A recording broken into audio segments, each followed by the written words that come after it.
Bonjour à tous, bienvenue à l'émission à cœur ouvert. Je suis Cerny Clélandas pour un serviteur et aujourd'hui je suis pas seul, je suis avec le frère Josué l'évangéliste. Bonjour Josué. Bonjour. Comment va? Ça va bien, merci. Et la vie des activités? Dieu est grand, sans ça. Je bénis le Seigneur pour ta vie. Aujourd'hui nous allons aborder simplement une thématique d'actualité, c'est simplement le jeune et les réseaux sociaux. Vous savez qu'aujourd'hui les réseaux sociaux occupent une place importante dans le monde dans lequel nous vivons. Alors nous voulons voir simplement les différentes implications auxquelles nous pouvons faire face en tant que jeunes. Donc aujourd'hui, comme je l'ai dit tantôt, c'est le jeune et les réseaux sociaux. Donc pour faire simple, nous allons d'abord définir ce que c'est un réseau social si ce n'est les réseaux sociaux. On entend par réseau social, si ce n'est médias sociaux, c'est les différentes activités qui intègrent technologie, interaction sociale entre individus ou groupes d'individus et la création de contenu. Donc vous voyez par là, c'est des interactions entre différentes personnes. Vous ne vous connaissez pas forcément et vous pouvez interagir avec une personne se trouvant dans votre pays ou à l'extérieur. Et comme différents réseaux sociaux que nous pouvons observer aujourd'hui, nous avons Facebook, WhatsApp, Snapchat, etc. Donc pour ce faire, je vais d'abord vous demander votre avis. Qu'est-ce que vous pensez déjà de ça? Nous savons que nous sommes à l'ère du numérique et nous savons qu'elle occupe une place importante. Disons que les réseaux sociaux occupent une place très importante dans la vie actuelle. Bien, en effet, les réseaux sociaux occupent une place très importante, nous sommes au 21e siècle. Ouais. Et de ce fait, on a envie de dire que tout passe par les réseaux sociaux désormais. Le monde d'emploi, les interactions entre sociétés, voilà, avec des applications telles que WhatsApp, Facebook. Donc, en général, les réseaux sociaux viennent encore faciliter la vie, si on veut le dire ainsi. Exactement, faciliter la vie, je suis d'accord avec vous parce qu'aujourd'hui, on peut faire même du e-commerce.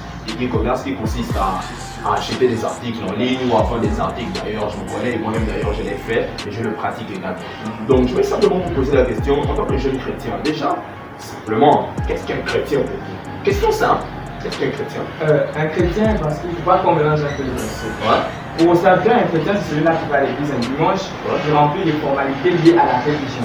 Mais pour nous autres, quand je veux dire, ceux qui ont compris, c'est quoi un chrétien? Un chrétien, c'est quelqu'un qui a une relation avec Dieu. Vous voyez? Un chrétien, c'est quelqu'un, lorsque la Bible dit, les adorateurs en esprit et en vérité. Ce n'est pas de la religion, c'est le christianisme pur et simple, les enfants de Dieu. D'accord, je vais vous poser une autre petite question simple. C'est quoi être né de nouveau? Nous entendons souvent ça, qu'il faut que tu naisses de nouveau, tu n'es pas encore né de nouveau.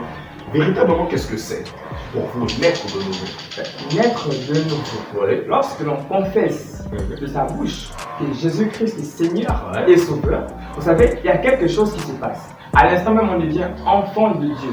Naître de nouveau, c'est l'acte qui suit l'acceptation du Seigneur Jésus-Christ comme étant Seigneur et Sauveur, c'est-à-dire mourir avec Christ et renaître avec Christ. Donc, laisser notre ancien nous et laisser Jésus-Christ diriger le bateau de notre vie, les enfants. D'accord, donc nous laisser guider par le Le Saint-Esprit. Saint-Esprit, très bien. Gloire à Dieu. D'accord, donc nous venons de définir ainsi ce que c'est un réseau social, si ce n'est les réseaux sociaux, et ce que c'est le chrétien. Nous allons commencer par aborder le premier aspect, ce sont les avantages. Qu'est-ce que nous entendons par avantage? Nous entendons par là des bénéfices. Simplement, quels peuvent être les avantages des réseaux sociaux, c'est-à-dire ce que nous pouvons gagner à travers l'utilisation même de ces réseaux-là. Donc, comme avantage, qu'est-ce que les réseaux sociaux nous apportent en fait? Déjà, nous savons que ça facilite les échanges. Notamment, nous savons que ceux qui sont à l'étranger, nous qui sommes ici, nous avons une facilité à travers WhatsApp de pouvoir échanger avec eux, de pouvoir interagir, de pouvoir également avoir des informations en temps réel. Et qu'est-ce que vous pouvez dire d'autre par rapport à ça? Bon, par rapport à ça, vu que moi je suis, on a dit, je suis l'évangéliste, Ouais. je veux plus m'appliquer sur le cadre chrétien. Un avantage pour le jeune chrétien, Ouais. c'est se servir des réseaux sociaux pour évangéliser par exemple. Oui. On a plusieurs chaînes chrétiennes et MCTV. Voilà, on fait dans la propagation de la bonne nouvelle. Donc on peut servir des réseaux sociaux pour encore véhiculer le message. Donc c'est un outil très important de nos jours, les réseaux sociaux pour l'évangélisation. D'accord, donc vous n'êtes pas comme nos parents qui pensent que vos réseaux sociaux là, on affiche que des gens, il n'y a que des mauvaises choses qui sont faites là-bas, il n'y a que des mauvais contenus qui sont diffusés. Nous admettons par contre le fait qu'un réseau social, si ce n'est Internet ou encore les réseaux sociaux, peuvent être utilisés à des fins on va dire quoi, à des fins illicites ou encore à des fins, je ne vais pas dire démoniaques comme guillemets, mais à des fins qui ne glorifient pas notre Dieu au travers des contenus non désirés, parce que souvent, lorsque nous naviguons sur le net, nous avons souvent des offres, des contenus non désirés que nous ne voulons pas forcément, et parfois nous divulguons même nos informations personnelles, parce que si vous ne le savez pas, nos comptes, tout est connecté aujourd'hui, au travers de nos téléphones, nos comptes Google, nous fournissons en général toutes nos informations, et nos données ne sont pas protégées, nous avons des personnes qui ont accès à nos informations, parce que même nos numéros sont rattachés à nos comptes, et parfois vous êtes chez vous, vous êtes contacté par des personnes qui ne vous connaissent pas vraiment, mais nous n'allons pas nous appesantir sur ça, nous allons vraiment mettre un accent particulier sur ce que vous avez dit, notamment en termes d'avantages, en termes de propagation de l'évangile. Nous savons que au travers d'Internet, nous pouvons propager l'évangile. Nous pouvons être des canaux de bénédiction pour ceux-là qui ne connaissent pas le Seigneur ou pour ceux-là encore qui n'ont pas encore eu à écouter ou encore à entendre l'évangile. Donc au travers de ça, beaucoup de personnes sont touchées. C'est pour ça que en tant que chrétiens, nous devons pouvoir veiller à ce que nous regardons. Nous devons pouvoir faire attention au contenu auquel ou aux pages que nous visitons sur Internet. J'entends par là les pages chrétiennes. Vous savez, moi par exemple, j'ai fait l'expérience que je vais sur YouTube et en général je consulte, on va dire quoi, je tape des recherches sur des louanges chrétiennes, sur des concerts, sur des prédications. Et j'ai remarqué que toutes les fois où je me connectais, où j'allais sur YouTube, on ne m'offrait ou on ne me proposait que des contenus qui allaient dans ce sens, dans des contenus religieux. Ça veut également dire que vous, si vous avez tendance à aller sur Google, parce que c'est des services intelligents, lorsque vous allez sur Google et que vos habitudes ou vos recherches ne vont que sur des sites un peu difficiles là, soyez-en sûrs qu'à chaque fois que vous allez y aller, on va vous proposer que des choses qui vont dans ce sens-là. Vous êtes d'accord avec moi? Je suis très d'accord avec vous, parce que c'est comme vous dites, ce sont des sites, des choses tellement intelligentes qu'à force de faire des recherches, ils enregistrent des données. Donc, si vous êtes là par exemple du football, ils auront tout en rapport avec le sport. Donc, à chaque fois que vous reviendrez, on vous propose des choses en rapport avec le sport. Comme là, si vous êtes de ceux qui se connectent à partir des minutes, on trouve des choses. Là aussi, vous aurez des choses liées à ce que vous cherchez à ce temps bien précis. Mais franchement, pour un enfant de Dieu, les réseaux sociaux doivent être utiles pour véhiculer la bonne nouvelle. On peut utiliser, je sais pas, la comédie, de l'art. On en fait un peu de nos jours. TikTok n'est pas seulement là pour voir des enfants dénudés ou pour voir des vrais films de bagarre. Non, TikTok peut servir à un chrétien, je sais pas, qui a de l'humour en lui, qui peut, voilà, je ne sais pas, dans l'humour véhiculé. Molière pouvait dire, voilà, castigare ridendo mure, c'est-à-dire véhiculer à travers le rire un message, quelque chose de bon. Donc voilà un peu.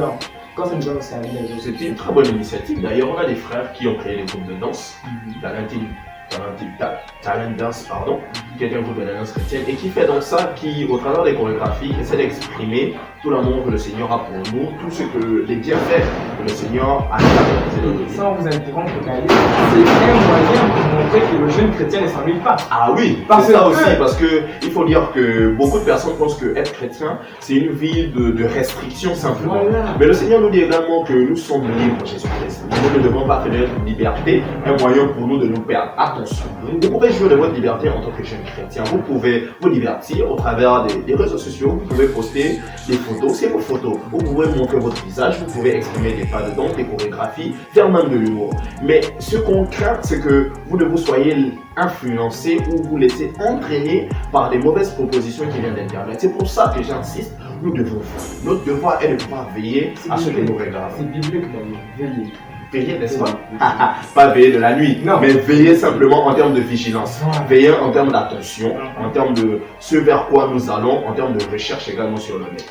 C'est exactement ça. Vous êtes d'accord avec moi? Quel message vous pouvez encore dire à nos frères et à nos sœurs qui nous regardent? Voilà, j'ai envie de dire que, voilà, ne soyez pas comme ceux-là qui trouvent sur les réseaux sociaux des moyens pour se faire des vues dans la négativité.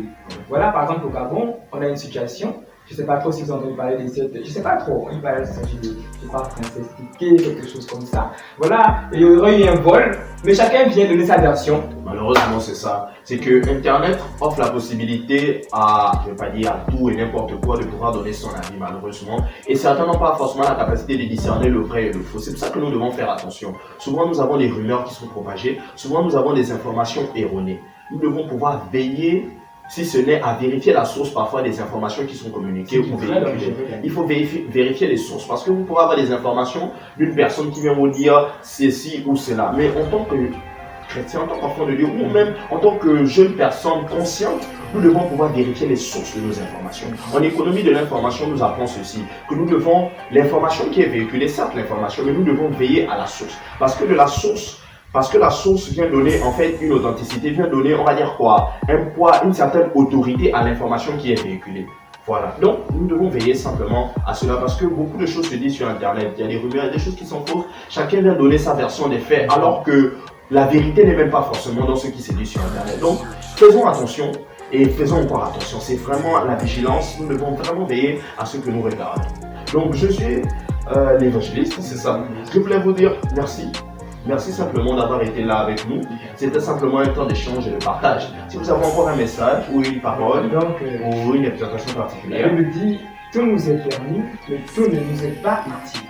Je m'adresse là à un jeune. Une jeune fille, par exemple, tu n'es pas obligé de montrer ta nudité au monde entier pour qu'on va te belle. Un jeune homme, tu n'es pas obligé. Non, parce que la nudité, ça va dans tous les sens. Un jeune homme qui enlève son t-shirt, c'est aussi de la nudité. On n'est pas obligé de faire dans la foule. La foule ne pense pas. Donc, asseyons-nous et voyons les priorités.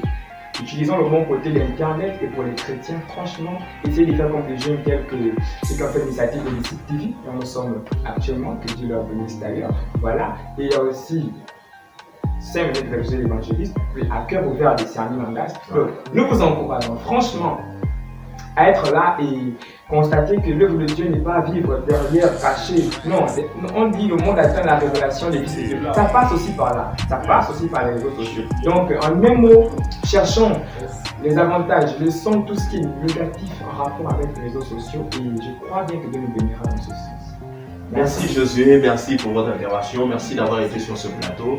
Merci encore à vous qui nous regardez, merci encore à vous qui nous suivez. Pour toutes les personnes qui ne sont pas encore abonnées, allez-y sur la page d'ICIT TV, sur la chaîne d'ICIT TV et abonnez-vous pour avoir plus de contenu, pour avoir plus de notifications par rapport à nos différentes émissions et par rapport à nos différents programmes. Nous nous retrouvons à la prochaine émission à cœur ouvert et nous nous retrouvons également dans d'autres programmes de la chaîne d'ICIT TV. Soyez bénis, que la paix et la grâce de notre Seigneur Jésus soient avec vous. Amen. Amen.